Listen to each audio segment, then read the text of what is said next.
Bloomberg Audio Studios. Podcasts, radio, news.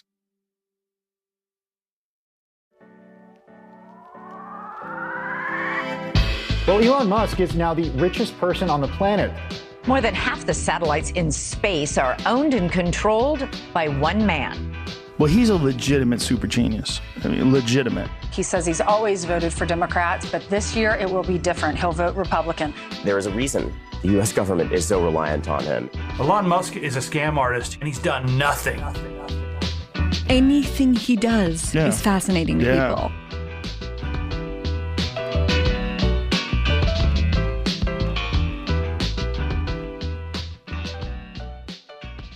Welcome to Elon Inc., Bloomberg's weekly podcast about Elon Musk. It's May 21st, and I'm your host, Joel Weber, covering for David Papadopoulos. Today, we're going to talk about two things. Bloomberg Businessweek's exclusive with the first Neuralink patient, Noland Arbaugh. He has a pretty remarkable story of becoming a human cyborg. But already, things aren't going quite as planned. In a bit, we'll hear from Ashlee Vance, who interviewed Noland, and Sarah McBride, who covers the startup for Bloomberg Technology. But first, how do you buy SpaceX? Investing in a private company, let alone the most highly valued unicorn in America, is among the most difficult missions around, and we have a guide for the galaxy's most determined investors. Joining us for that crazy mission is Loren Grush, who covers space for Bloomberg News. Hello, Loren. Thank you. And Kiel Porter, who wrote about investing in SpaceX in the new issue of Bloomberg Markets magazine. Hello, Kiel. Thanks for having us, Joel. Kiel, I'll start with you. Elon Musk's startup is privately held and has a valuation of about $180 billion. It's obviously hard to buy shares, but is it impossible? No, it's not totally impossible, and they don't advertise for you how to do it. But if you read our helpful explainer or have, a very expensive wealth manager, you can get in. Okay, how much money do I need? Well, there might be a couple of exceptions if you're doing it friends to friends, but for the most part, you're going to need to be an accredited investor. And that's somebody who, for the last 2 years, has earned income of north of $200,000, or if you're a married couple, $300,000, or you have a net worth above $1 million, which does not include your primary home. Okay, so if I got $50 in a Robinhood account, this is not for me. No, it's not going to happen for you. What's interesting is that, accredited investors have become an increasingly large part of the market. The actual accreditation was developed in the 1980s when it affected about 1% of the population. Now about 20 million households can be classed as accredited investors just through inflationary drag. Loren, why would anyone want to own a privately held startup? And there's a word for startups like this who have massive valuations and are still private, which is unicorn. This is not the typical retail space, but why would any investor want to have some exposure? I would say for two reasons. One, when it comes to SpaceX specifically, I think there's a lot of excitement around Starlink. So the idea that, maybe eventually this will become a multi-billion-dollar business and that will pay out, and that will be kind of more of a typical consumer business that would have a return for investors.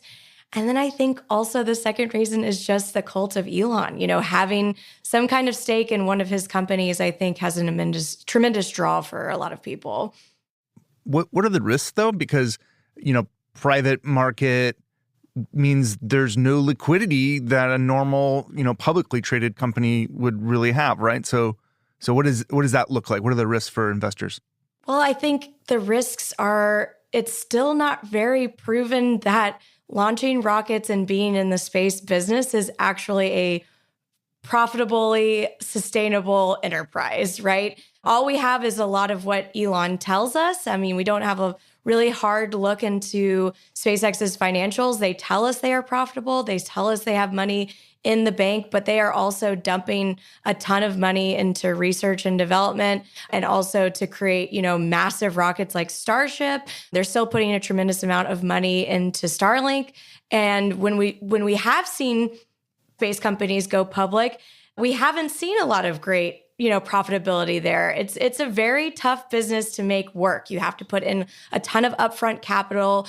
You spend years creating these systems. And then there's really no guarantee that you're going to get enough customers that makes it work long term. So I think that is the risk. And when it comes to SpaceX, they seem to have broken the mold and has shown that they can do it. But it remains to be seen if that can be replicated or if SpaceX is as profitable as they say they are. Kyle, what do we know about the demand for something like SpaceX shares?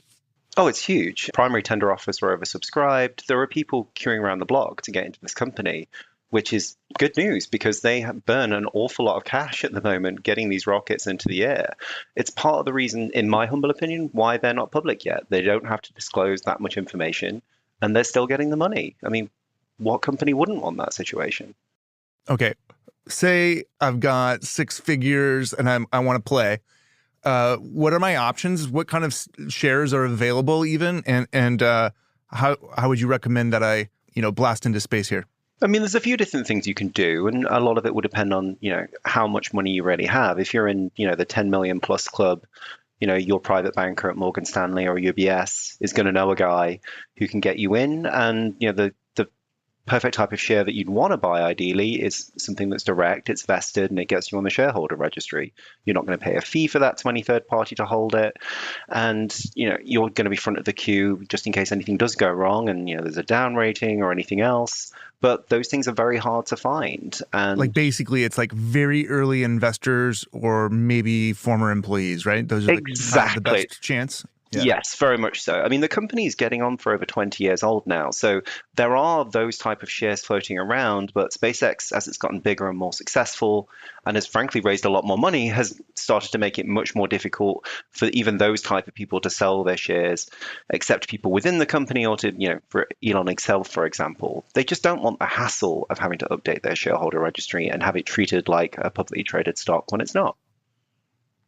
Okay, so if I can't find any former employees or early investors, and I don't have a wealth manager, where do I go from here? I mean, there's a couple of platforms that you can use. So there's Hive and Rainmaker Securities.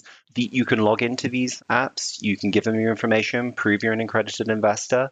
Once you've dotted the I's and crossed the T's, you can look on the platform and you can bid on shares. Some of them will be those that we've discussed that were, former employees or any investors, but much more common are what they dubbed indirect shares, which are shares which are held in special purpose vehicles that larger institutions have bought into SpaceX, and then they have individual backers behind those. So SpaceX can't really see when those shares are trading hands. Okay, so I've got money to burn. What do I do, Kyle? I want to invest in SpaceX. What do I do? So you don't quite have the money, you're not accredited. There's publicly traded funds you can look at. Barron Funds has 6 vehicles that have exposure to SpaceX. So even though it's a private company, these mutual funds have exposure. Yes, and they've worked out ways that they can manage the NAV risk without getting too technical. And because they form a relatively small part of the company's overall capital structure, it's okay, particularly when the numbers are going up. So for a Barron fund, you only need like $2,000 or even less if you're going to make a regular monthly contribution. And that will give you exposure to the company. Fidelity is another example. Through them, many of their mutual funds have at least a minor exposure to SpaceX, but it's not quite the same as saying you own a piece of the company. Okay, and what if I don't have that much money? What do I do? What do I do then? If you want to just play with space, there's other things you can do. There's publicly traded companies that are literally space companies you can go and look at, like Viasat. There's suppliers to companies like SpaceX that have gone up massively in the past year or so. In some cases, more than doubling in price. You can go to Graham. So basically, I have to resign myself to not owning SpaceX and just take the sector and companies in the sector and hopefully get some exposure to space and the space economy that way. Joel, I have another option for you. What's that? You can go to the SpaceX merch store and buy SpaceX that way. Yeah, Elon, known for some merch. Yeah. I'll have to check that one out. So there's SpaceX, which is rockets, and then there's Starlink, which is satellite internet, right? There has been some speculation that Starlink could IPO independently of SpaceX. What would that mean if you happen to own SpaceX shares? That's a really good question. What typically happens in a spin-off situation, assuming you've got growth and a lot of investor support in the company, is there will be a valuation placed on the spin-out business, and you will be given the option to spread your shares. convert your shares or take either greater amount of percentage holding in SpaceX as a result of foregoing an option to be in Starlink. If the business isn't going, or one of them isn't going quite as well as they'd hoped, there may be a cash plus share option put into that. Or if it's going straight for a float, there'll be a value percentage put on both those businesses, and then you will be recompensed at the eventual initial public offering. And depending on what type of SpaceX share you have, maybe it's preferred, maybe it's a regular, and we don't know how many there are of either of those, you'll be at the front of the queue and your share will be worth slightly more or slightly less compared to the next guy in the row. And do we think it's likely that Starlink could IPO separately and before SpaceX? What do you think, Loren? Yes, if there's any IPO happening when it comes to SpaceX, they've been very clear it would be a spin-off Starlink venture. I don't think Elon wants to take the entirety of SpaceX public. You have to remember also that there's a bit of, Elon ideology wrapped into this, right? SpaceX's goal, the entire goal of the company is to eventually get to Mars. And so I think for him, kind of keeping that really close to the chest is very important. But yes, I think it would definitely be Starlink. As Kyle and I have reported, they're preparing for an IPO and having different servers, different tools and hardware that they use separate from the rest of the company to work on Starlink initiatives. But when it comes to that timeline, they've even said publicly that until their profits are consistent and it is a consistent business, they're not going to take it public. And so, who knows when that will happen? They keep telling us, that they're going to be making more money and be cash flow positive. But as we've seen, that's just taking a little while to come to fruition. All right. Loren, Kyle, thank you both so much for joining us on Elon Inc. Thank you. Thank you. And now we're joined by Ashlee Vance and Sarah McBride. Welcome back to Elon Inc., both of you. Thank you. Thanks. Ashlee, you wrote a cover story about Neuralink for Bloomberg Businessweek last November, before human trials began. Now you're back with a sequel, an exclusive with the first patient who was paralyzed in a fluke accident a few years ago. Before we hear about his story, can you remind us, what is Neuralink trying to do? Yeah, well, the basic idea, there's sort of the sci-fi idea that Elon has in mind, and then what's happening now. What's happening now is the company makes a brain implant that does require somebody to have surgery, have their skull cut into, and this implant is put in the patient's head. It has these threads, these kind of wires that dangle down from the implant and go into the brain, and these read the signals that your brain produces as your neurons fire. Software translates those signals then into actions, intentions that can be conveyed to a computer. So, at the moment, this is being used for people who are in pretty dire medical state. The person we're going to talk about is paralyzed, and he can think what he wants to do on a computer, and all of those neurons firing and software translate that into actions on a computer. A cursor moves around on the computer and does what he intended. And so this is the first use of Neuralink. In the future, obviously, Elon's talked about he wants the general public to have these implants to create some sort of meld between humans and machines. Before Elon and Neuralink can do any of that, they need to wade through some human trials. Patient number one is a young man named Noland Arbaugh. What was his life like before the accident that left him paralyzed? And what's it been like since? Yeah, so Noland is he's a 30-year-old guy. He lives in Yuma, Arizona. He was paralyzed when he was 22 in just a really tragic diving accident, just total horrible luck. He was playing with some friends in a lake, dove into the water. He's still not actually sure exactly what happened, but he got hit in the side of his head. It dislocated his spine, and he's paralyzed from the neck down. So for the last 8 years, he's had to come to terms with life as someone who's paralyzed. He's got a wheelchair that's robotic that helps him get around. Most of the time, if he wants to use a computer, he has to put a stick in his mouth and tap away on an iPad at the icons, and it's very limited what he can do. The last 8 years have been really frustrating for him. He was a healthy, athletic guy. All of that was taken away. This has been expensive for the family. They're not... Who's caring for him too, right? Right. They care for him. They're not that well off. And so he's kind of felt like a burden, and he hasn't been able to chase all these goals and dreams that he had before the accident. Sarah, why Noland? How did he get picked? Well, this was a clinical trial. It's still ongoing. And anytime a company that's making a device has a clinical trial, they kind of put out a call. They usually have a very specific set of criteria. It sounds like they were actively looking for people who were paralyzed, people under a certain age, and out of what they say was just a boatload of applicants, thousands of applicants, they picked Noland. Yeah, it was September of last year. Neuralink kind of put out this call for applicants. Noland applied on the very first day. His friend had seen this call and encouraged Noland to get into it. By, the next day, Neuralink was already ringing him, doing interviews over the phone. By October, he was at a hospital having some other medical tests, and then by January, he was getting this implant. We actually have some clips that you brought back from your interview with Noland. Neuralink, like all of Elon Musk's companies, is synonymous with its owner. Here's what Noland thought about Elon before this experience. It's also worth mentioning that Noland and his family have a number of farm animals, including a very loud rooster that you're about to hear from. Because a lot of people look at him like, oh, he's willing to do whatever to make progress. And I look at him like, he actually does, and everything he does is for like bettering humanity. And I think that's something people don't give him enough credit for. And so when I see him like caring so much about like humanity, like in our progress, and then also just these few people that he sent up in a rocket, like it made me feel like he would not do this if he felt like it was going to end badly. Yeah. Ashlee, can I ask about the menagerie of farm animals? What was your favorite animal there? I heard a rooster a couple times. There's a lot going on. Many birds. My favorite animals were for sure the Nigerian dwarf goats. They've got a lot of playground equipment they could climb on and a tree, and they were getting up there. But yeah, they got a lot going on in their backyard. Okay. So I have to ask: was being an Elon super fan a prerequisite for having this implant?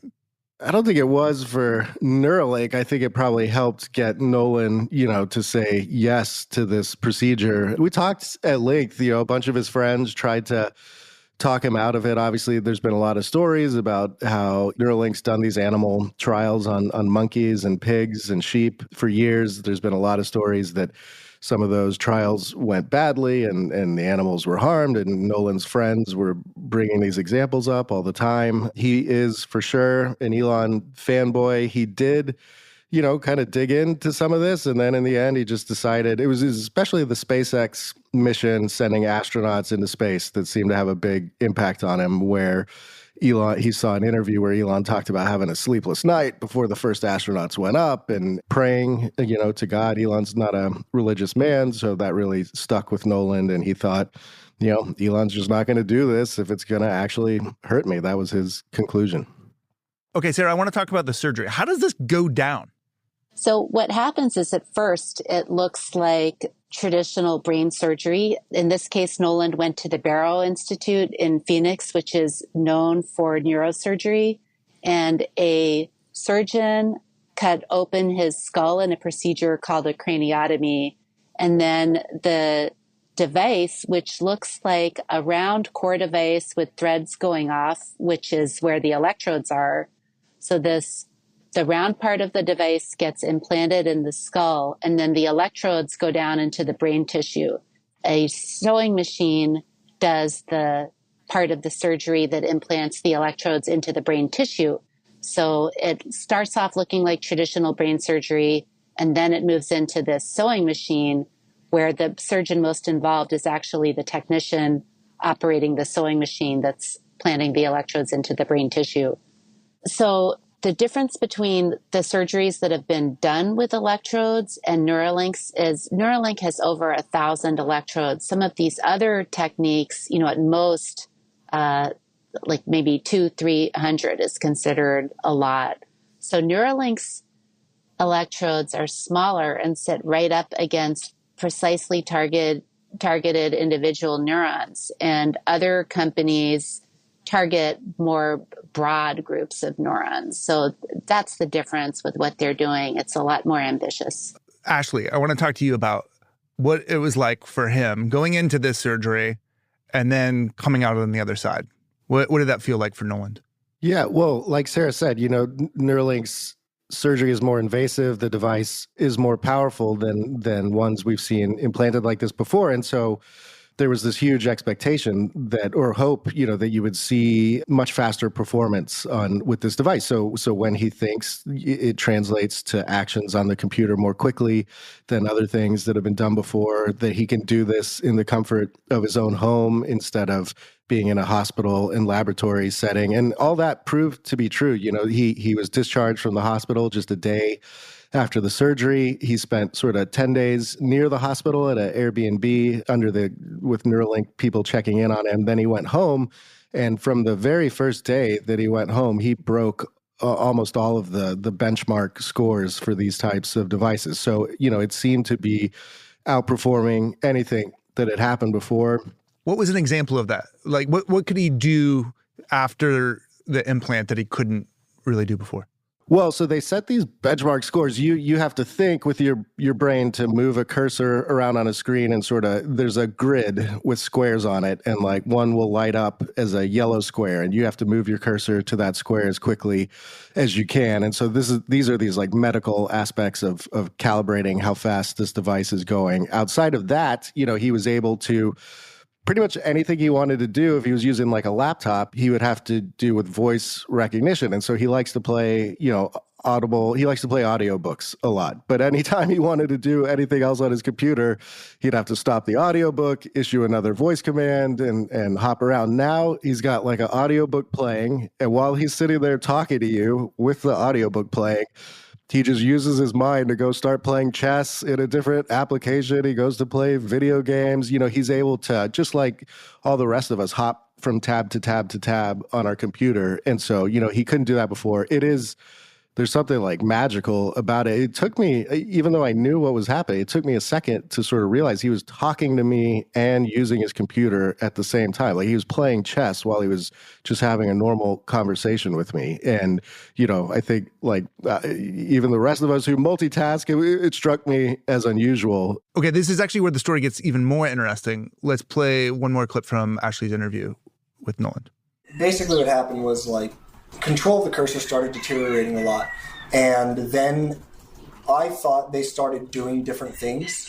I thought they were experimenting, and I started losing control of the cursor a bit. So I was frustrated. I thought it was them. But then when I went up to visit Neuralink to do the tour and the all hands and stuff, the day of the tour and everything of the all hands, they came to my hotel in the morning and they told me that threads were getting pulled out of my brain. And that's why I was losing control. They don't know how serious it is really. They didn't know a ton about it. And what did you think when they told you that? Yeah, I cried a little bit. Yeah. It was really, really hard to hear. I thought that basically my whole journey with them was coming to an end. I thought that I had gotten maybe a month of use out of it, and that was going to be it. Oh, I feel for him here. Where if you've gone from being in a place to having a glimpse of a new life, and then you slowly start to lose it. So talk to us more about what's happening inside his brain that has resulted in this. It turns out that some of the electrodes that were implanted didn't stay in place. I've since talked to neurosurgeons who say that's actually not that uncommon with these brain electrode surgeries, that it would be not out of the ordinary for a few to jostle out of place. What we don't know is if the electrode threads retracted altogether out of his brain tissue or if they just moved around a little bit, and if more are going to go through the same process where they jostle out of the spot where they're supposed to be, and what the impact would be for Noland. Yes, when they put these threads in, I mean, there's dozens of them, and so they're not all in the same spot. They're kind of scattered out through this portion of your brain. And what Neuralink found was that a lot more of them had moved and shifted than what it had seen in these animal trials previously. And so one of the big hopes with this device, like we mentioned, was that it was going to have this incredible performance, or you're going to have the 1,000+ channels of information going back and forth. And so obviously that got limited quite a bit. And yeah, I felt for, this is a guy who, look, he's paralyzed. He took this huge risk to mess with his brain. The brain that's like the last thing he has that's kind of some sense of normalcy in his life. He was excited to be helping other people, to be part of this trial. And it was winding down pretty quick. All that happened within the first month. And so not only is he kind of losing what felt like a superpower, it's like unclear if Neuralink's going to sort of move on past him to the next patient now, and so it's a very fleeting amount of time to really get to enjoy and be excited about this huge risk that he'd taken. How much fine tuning was Neuralink able to do since?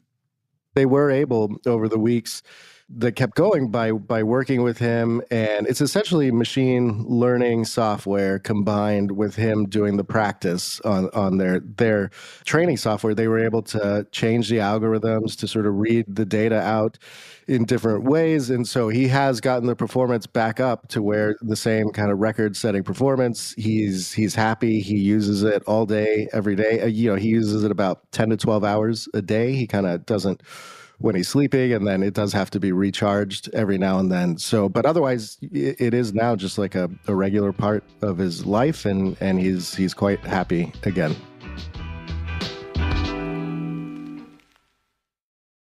Sarah, what does this mean for the industry as a whole? Neuralink specifically, but also the rest of what brain implants and those companies who are in that space can take away from what we're learning about the brain here from Noland? Well, the other companies are following this very closely. A lot of them seized on the news that the electrodes had moved and say that there might be a fundamental flaw with Neuralink's technology, that perhaps it shouldn't be anchored within the skull. But I think that's pretty much casting aspersions at this moment. We just don't know what the best technology is going to be. I think a lot of companies are looking at Neuralink, which if it can pull off having 1,000+ electrodes working, is going to be far more advanced than any existing company. So I think they're excited and scared at the same time of the competition. If it unfolds as Neuralink wants, it's going to be it could have dramatic implications for people who are paralyzed, people with ALS, maybe even Parkinson's. It raises the bar for everybody. Just so people know, this is like a really exciting year for this technology, So this has been in academia for decades. A lot of these experiments have kind of been done before in much more limited settings. As Sarah mentioned, there's different approaches. So one company is trying to go through a blood vessel in the brain with a very minimally invasive surgery, but it doesn't have much horsepower on its device. Another wants to put these electrodes just like on the surface of the brain, but this is like sort of the year where we're going to see probably, I don't know, anywhere from like 4 to 6 different techniques in clinical trials, have a sense as to what works. I think it's not like a black and white thing because people are after different sort of end goals. It's like, can you help someone live a bit more of a normal life and do a few more things than they currently can? Okay, maybe you don't need a super invasive device to do that. Neuralink wants to get to this point, where it's doing the most dramatic advances. It's changing people's lives the most dramatically. It wants to get where you can link these brain implants with a spinal implant one day and restore motion for people. And so there's this whole gamut, but it's like an incredibly exciting time. We're going to find out sort of a lot about these different approaches this year. And what do we know about what Elon has had to say about the device and its performance with Noland so far? Well, I think he was at the surgery. He was been in communication with Noland. I think all along Elon was hoping that this first patient would have an overall positive experience. It takes some pressure off, I think, with regulators and as far as how the public is perceiving what Neuralink is doing. The company has not had the best PR run, to say the least, over the last couple of years. To have a human out there who's singing the praises of this device. Nolan's very likable. He's very down to earth. He's very honest about everything. And so I think that's helpful. I know Elon, they're quickly trying to get to patient 2 and 3, and either they're going to just go forward with this device, or, I've talked to some people, I think they're going to try to make some engineering changes, either to how they do the surgery or with the threads themselves. And so this poses a problem for the company. I think probably overall, Elon is like concerned about that next step, but has to be happy with this first patient, I would think. Having said that, seeing Nolan use it really does sort of win you over in a lot of ways. And you start to kind of like think where, Elon's sci-fi stuff about everybody getting implanted with one of these, I think we're many, many, many, many, many years away from that if it happens. But when I saw him using it while he's talking to me, you start to realize, like, God, like the rest of us really could probably do stuff we can't do today. And you'd just be this like multitasking dynamo. And I don't know, this was the first time I felt that viscerally, and it became all the more interesting to me. And Sarah, what's next for the company? What are the next steps, and what are you going to be watching? So they, as part of the trial Nolan's in, they need to implant the device in a few more patients. They will probably, Ashlee, do they have permission to go into 12 patients as part of this trial? I remember 12 was sort of the goal for this year, so it must be something along those lines.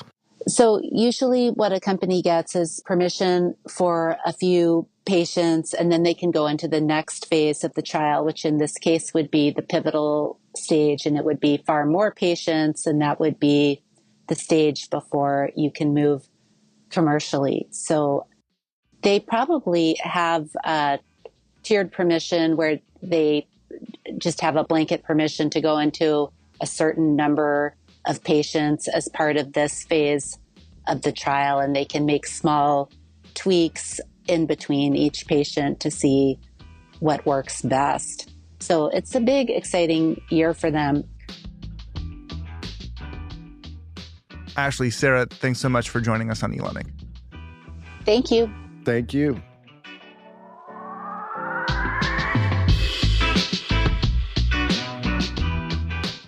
This episode was produced by Stacey Wong. Naomi Shavin and Rehan Harmanchi are our senior editors. The idea for this very show also came from Rehan. Blake Maples handles engineering, and we get special editing assistance from Jeff Crocott. Our supervising producer is Magnus Hendrickson. The Elon Inc. theme is written and performed by Taka Yazazawa and Alex Sigigira. Brendan Francis Newman is our executive producer, and Sage Bauman is the head of Bloomberg Podcasts. I'm Joel Weber, sitting in for David Papadopoulos. If you have a minute, please rate and review our show. It'll help other listeners find us. See you next week.